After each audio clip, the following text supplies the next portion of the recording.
Yo guys, welcome back to my channel. If you've not done already, subscribe to Off the Canvas Boxing, like the video, do all that good stuff. Okay, just released a video, so check it out. It's regarding just hot topics throughout the day. Shakur Stevenson, the Keith Thurman stuff, a whole heap of other stuff. So check that video out. It's after this one.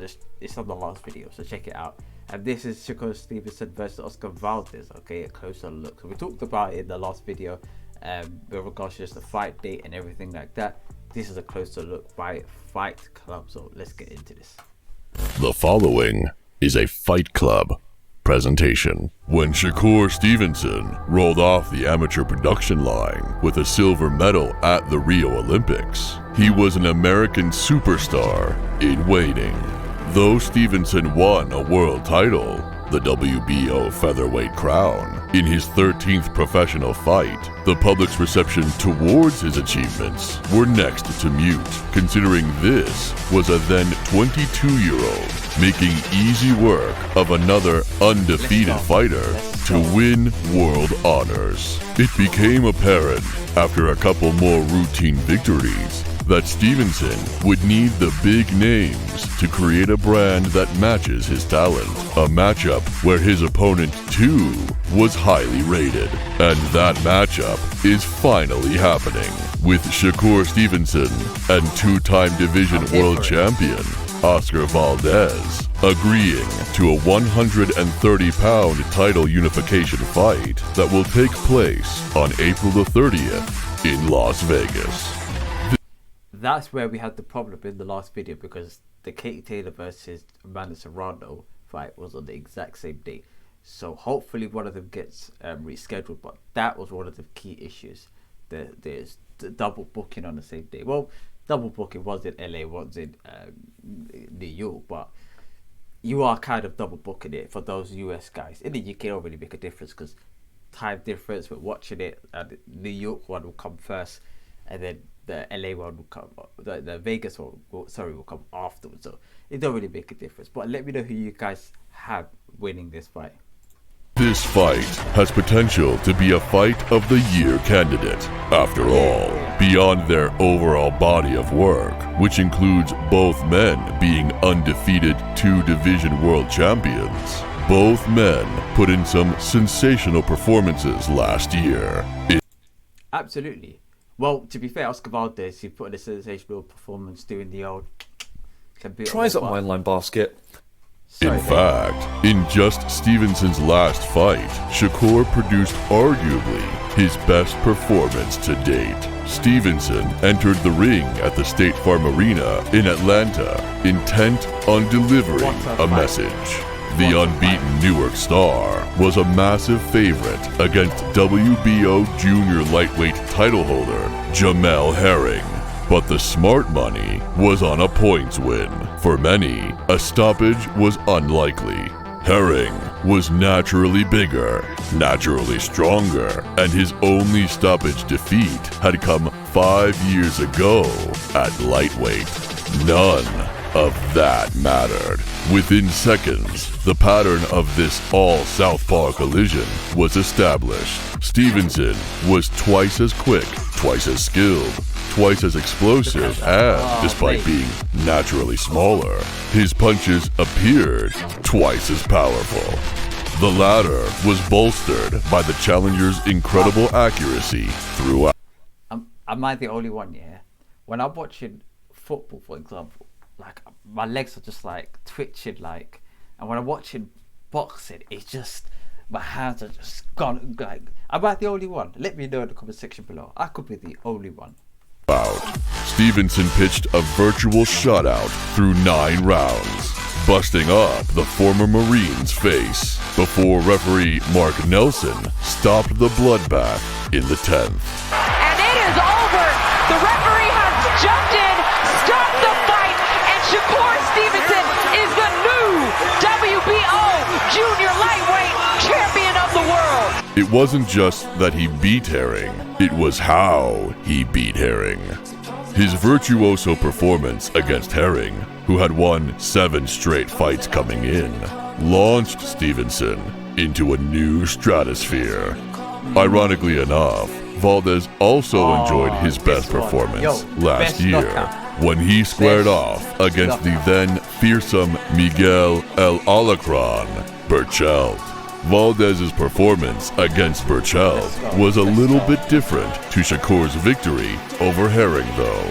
For starters, Valdez was a considerable underdog against Berchelt, and for good reason too. Berchelt was a wrecking ball who was not only widely received as the best fighter at super featherweight, but also the most dangerous.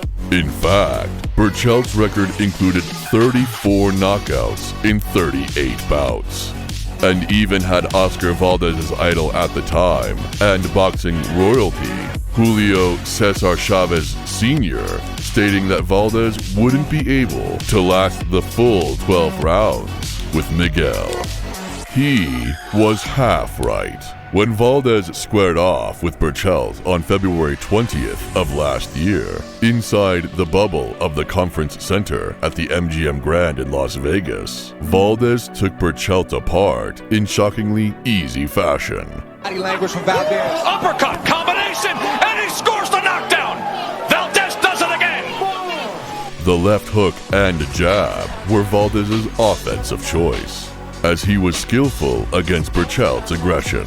He had Berchelt out of sorts from the opening round, as he darted in and out with the jab, then surprised him with the left hook over the top. Berchelt looked as though he wanted to counter with his signature power, but he never looked comfortable with Valdez's skill and speed. And by the 10th, when Valdez was way ahead on all three scorecards, he turned Berchelt's lights out, knocking the fearsome puncher out face first to win the title with a sensational left hook in what was a strong contender for knockout of the year. Oh my! It should have been the type of performance and knockout which would have been talked about for years to come. However, what instead took place was Valdez would test dirty prior to his next fight against Robson Conceição, with Valdez claiming his sample was tainted by contaminated herbal tea. Perhaps even more bizarre than the herbal tea excuse was Valdez was allowed to proceed with the Conceição fight, and even crazier than that, I remember that day, or that weekend, the boxing world, and I was listening to a few speeches on Twitter. Yeah, it just went into a dark space that people were losing their goddamn minds. This one was, I think this one was the straw that broke the camel's back in regards to just drugs in boxing. It was I think this was probably up there with one of them. Gerard Miller done a huge, he raised a lot of awareness to drugs in boxing, but this one, it really tipped the frustrations over the edge. Was Valdez almost, and perhaps should have, lost. The then undefeated Conceição dished out a lot of punishment, particularly over the first 5 rounds, which he appeared to sweep. However, Valdez, sensing his title slipping away, turned it up, applying more pressure and displaying the kind of aggression that once made him a fan favorite. Conceição's problems got worse in the 9th round, too, when Valdez landed several good body shots, and then referee Tony Zano docked one from him for hitting Valdez behind the head. Although the deduction seemed extremely aggressive, Conceição was never warned, and the shots seemed more like they were taps as he tried to escape a clinch, rather than Conceição seriously hitting him.